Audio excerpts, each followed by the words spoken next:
NBCLCയിലെ ക്യാമ്പിന് ശേഷം ബാംഗ്ലൂർ നഗരം ചുറ്റിക്കാണാനായിട്ട് ഞങ്ങൾ തീരുമാനിച്ചു. ജെറിൻചേട്ടാ നമ്മൾ എങ്ങോട്ടാ പോണേ? Church street.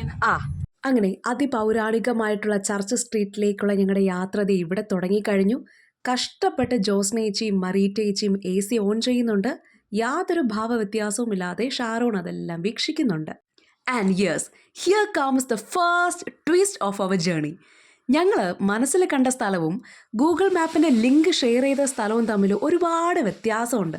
അതുകൊണ്ട് തന്നെ ചർച്ച് സ്ട്രീറ്റ് എന്ന് പറഞ്ഞു ഊബർ ചേട്ടൻ ഏതോ ഒരു തെരുവിൽ കൊണ്ട് ഞങ്ങളെ ഡംപ് ചെയ്തേക്കുവാണ്.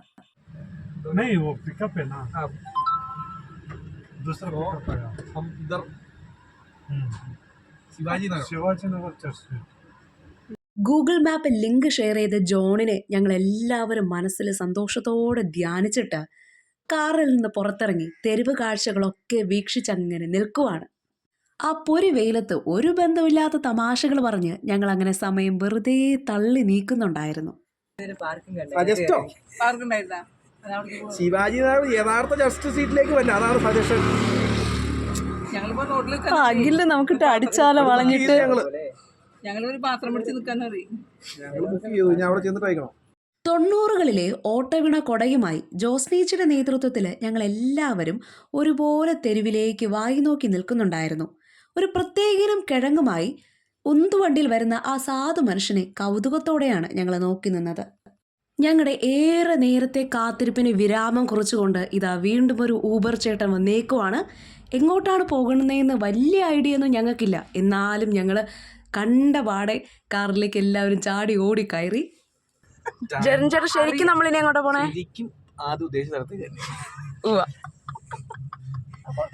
നമ്മളുണ്ടല്ലോ ബാംഗ്ലൂര് എങ്ങനെ ഊബറിൽ യാത്ര ചെയ്യാം നമ്മൾ പഠിച്ചുകൊണ്ടിരിക്കണം. ഒരാളെ ബുക്ക് ചെയ്യാം, അടുത്ത സ്ഥലത്ത് ഇറങ്ങുക, അവിടുന്ന് വേണം ബുക്ക് ചെയ്യാം, അടുത്ത സ്ഥലത്ത് ഇറങ്ങുക. അത്രയും വിഷമത്തോടെയാണ് സുഹൃത്തുക്കളെ ജോസ്നേച്ചി ഒരു നഗ്നമായ സത്യം നമ്മളോട് തുറന്നു പറയുന്നത്.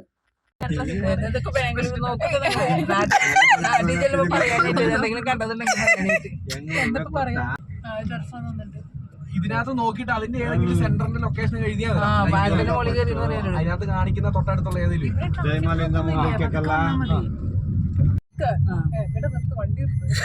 ഇവിടെ ഇറക്കി വിട്ടാലും നമുക്ക് എന്തെങ്കിലും ഫോട്ടോകൾ എടുത്തിട്ട് സമാധാനം. ഇതാണ് അവൻ നടന്നു വരണമെന്ന് പറഞ്ഞേ. ശരിക്കും വേറെ വഴി ഉണ്ടാവും നടന്നു വരാൻ. കുറെ പട്ടികളുടെ സംഖ്യ. അതെ അതെ അതെ എന്തൊക്കെ മ്യൂസിയം പറഞ്ഞ സാധനം. ഇനി ബാംഗ്ലൂരിൽ ഒന്ന് പട്ടിനെ കണ്ടില്ലെന്ന് പറയരുത്. First grade college. ഗായ്സ്, നിങ്ങളിപ്പോൾ കണ്ടുകൊണ്ടിരിക്കുന്നത് ബാംഗ്ലൂരിൻ്റെ സ്പന്ദനമാണ്. ഒപ്പം എങ്ങും എത്തിയില്ലല്ലോ എന്നുള്ള ഞങ്ങളുടെ ഹൃദയത്തിൻ്റെ വിങ്ങലുമാണ്. ഇപ്പോൾ ഞങ്ങൾ യാത്ര ചെയ്തുകൊണ്ടിരിക്കുന്നത് ബാംഗ്ലൂരിലെ അത്യാവശ്യം നല്ല പച്ചപ്പൊക്കെയുള്ള ഒരു റോഡിൽ കൂടെയാണ്. അത്യാവശ്യം നല്ല തണലും കാര്യങ്ങളൊക്കെ ഇവിടെയുണ്ട്. അത്ര ബ്ലോക്ക് ഇല്ലല്ലോ നമ്മൾ എക്സ്പെക്ട് ചെയ്യണേ. ഞങ്ങളിവിടെ അങ്ങനെയല്ല, ഒരു സിഗ്നലിന്റെ ഇവിടെ വന്ന് കിടക്കുന്നുണ്ട്. നമ്മളിപ്പോ ഇന്നിപ്പോ ഇവിടെ ഇലക്ഷൻ ആണെന്ന് പറഞ്ഞ ബ്ലോക്ക് ഇല്ലല്ലോ. അതിനൊരു ഫീൽ ഇല്ലല്ലോ. 3 മണി വല്ല നടക്കോ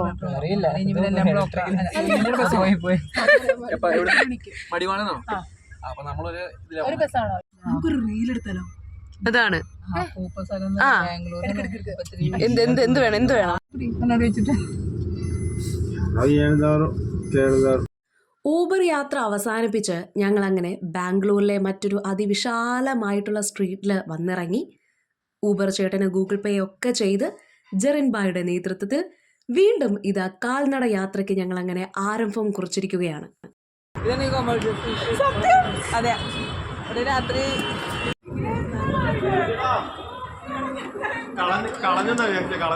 ഞങ്ങൾ 6 പേരുണ്ടായിരുന്ന ടീമിൽ ഇപ്പോൾ ഇതാ NBCLCയിലെ മറ്റ് ഒട്ടനവധി പേരും കൂടെ ജോയിൻ ചെയ്തിട്ടുണ്ട്. നമുക്കപ്പോൾ ഒരുമിച്ച് ദിശയറിയാതെ വഴിയറിയാതെ സ്ഥലം ഏതാന്നറിയാതെ ഇങ്ങനെ യാത്ര ചെയ്യാം. ഏതോ ഒരാളുടെ ചുമർ ചിത്രം കണ്ടപ്പോൾ ജെറിൻ ചേട്ടൻ അങ്ങനെ അങ്ങ് വായി നോക്കി നിൽക്കുവാണ്.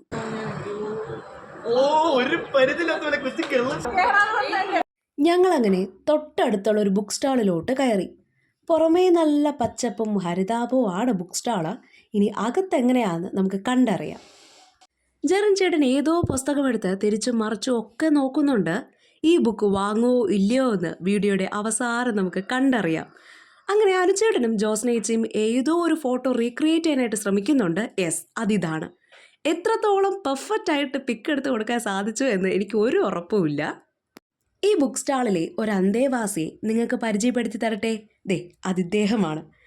അങ്ങനെ അവസാനം ജെറിൻചേട്ടൻ ആ പുസ്തകം വാങ്ങി എന്നതാണ് മറ്റൊരു സത്യം. അവനാണ് ഇതിന്റെ സൂത്രധാരൻ.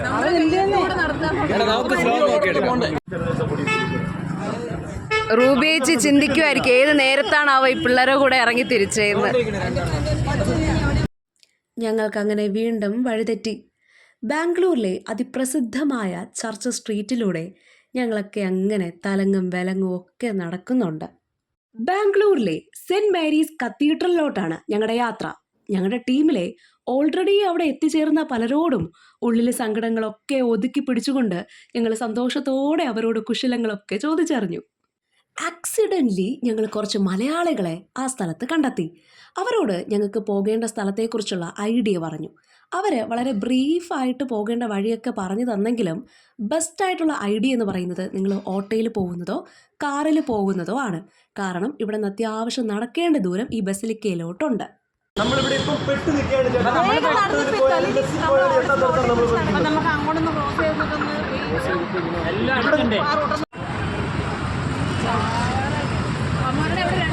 വെള്ളം ഞാൻ വാങ്ങിച്ചേക്കാൻ പറ. ഏതോ ഒരു പാർക്കിൻ്റെ ബോർഡ് കണ്ടപ്പോൾ റൂബീച്ചനോട് ഫോട്ടോ എടുത്തു കൊടുക്കാനായിട്ട് ആവശ്യപ്പെട്ടു. അങ്ങനെ ഫോട്ടോ ഒക്കെ എടുത്തതിന് ശേഷം ഞങ്ങളങ്ങനെ നേരെ നടന്നപ്പോഴാണ് കുറച്ച് ഓട്ടോ ചേട്ടന്മാരെ കണ്ടത്. അവസാനം ഞങ്ങളങ്ങനെ അവരുടെ സഹായം ചോദിച്ചറിഞ്ഞു.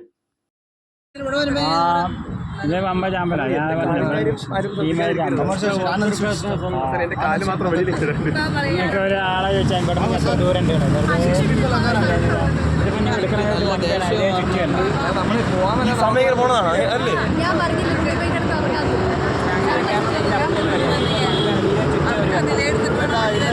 ചിലർക്ക് ശരിയാവും, ചിലർക്ക് ശരിയാവില്ല.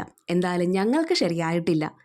ഈ ബാംഗ്ലൂരിൻ്റെ ഏതോ ഒരു കോണിൽ ലക്ഷ്യസ്ഥാനം കാണാതെ ഞങ്ങളിങ്ങനെ കുറേ പേര് വെറുതെ കറങ്ങി കറങ്ങി കറങ്ങി നിൽക്കുവാണ്.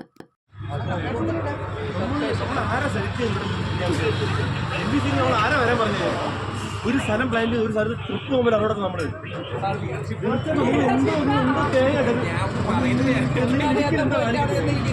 അങ്ങനെ ജെറിൻചേട്ടൻ്റെയും അഖിലിൻ്റെയും ഏറെ നേരത്തെ വാദപ്രതിവാദങ്ങൾക്ക് ശേഷം ഞങ്ങളങ്ങനെ വീണ്ടും യാത്ര തുടർന്നു. സഹായം ചോദിക്കുന്നതിലൊന്നും തെറ്റൊന്നുമില്ലല്ലോ. ഞങ്ങളങ്ങനെ കടക്കാരോട് ഈ സ്ഥലത്തെക്കുറിച്ച് ചോദിച്ചറിഞ്ഞു. യുറീക്ക! ആൻഡ് ഫൈനലി വളരെ അകലെ വെച്ച് തന്നെ സെൻറ് മേരീസ് ബസിലിക്ക ഞങ്ങളുടെ കണ്ണിൽ പെട്ടു.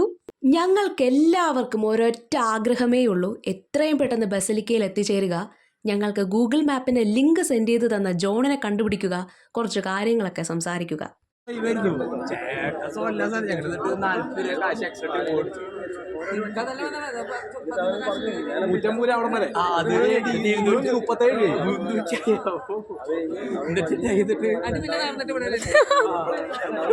ഈ ബാഗ് തൂക്കിയവനാണ് ജോൺ. പള്ളിയുടെ ഫ്രണ്ടിലായതുകൊണ്ട് മാത്രം ജെറിൻചേട്ടനും ഷാലിനും ചേച്ചിയും ദേഷ്യം ഇങ്ങനെ കടിച്ചമർത്തി വളരെ സംയമനത്തോടെയാണ് അവനോട് സംസാരിച്ചത്. അവരെല്ലാം ഒറ്റ സ്റ്റെപ്പിൽ തന്നെ ബസിലിക്കയിലെത്തി. ഞങ്ങൾ മാത്രമാണ് 2-2.5 മണിക്കൂർ വെയിലത്ത് വെറുതെ ഇങ്ങനെ അലഞ്ഞു തിരിഞ്ഞ് എങ്ങനെയൊക്കെയോ എത്തിച്ചേർന്നത്. കുറച്ച് കൂടുതൽ കഷ്ടപ്പെട്ട് ത്യാഗം സഹിച്ച് ബുദ്ധിമുട്ടി ബസിലിക്കയിൽ വന്നുകൊണ്ടാവാം ഞങ്ങൾക്കൊക്കെ ഭക്തി കുറച്ച് കൂടുതലായിരുന്നു. അങ്ങനെ ഏറെ നേരം ബസിലിക്കയിലിരുന്ന് പ്രാർത്ഥിച്ചതിന് ശേഷം ഒരു നല്ല ഫോട്ടോയൊക്കെ എടുത്ത് പിരിയാമെന്ന് പറഞ്ഞിരുന്നപ്പോഴാണ് ഫോട്ടോ എടുക്കാനായിട്ടിരുന്ന ഞങ്ങളെല്ലാവരെയും അവിടുത്തെ സെക്യൂരിറ്റി ചേട്ടൻ അപ്പം തന്നെ ഗെറ്റ് ഔട്ട് അടിച്ചത്.